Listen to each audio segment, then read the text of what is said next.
ku Monday ku makya kooti oluggulawo tuteekeyo application esaba gye bayita a writ of habeas corpus.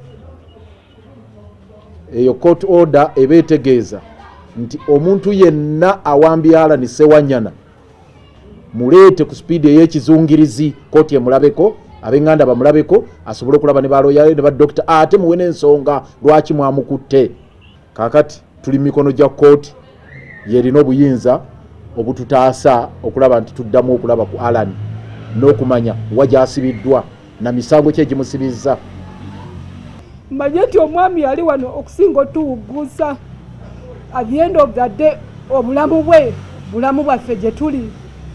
Neetaaga okumanya ono mwami wange Allan Ssewanyana ali luddawa. Kyokka kyensaba okumanya omwami waali. Kyeraga lwatu tebyatuuse ku Ssewanyana bye biyinza n'okubeerawo ku Ssegirinya. Tugenda kusaba kooti ku Monday ya Ssegirinya bamuleete ku kooti. Bino ebyavva kyo nti banaamuteera ekigo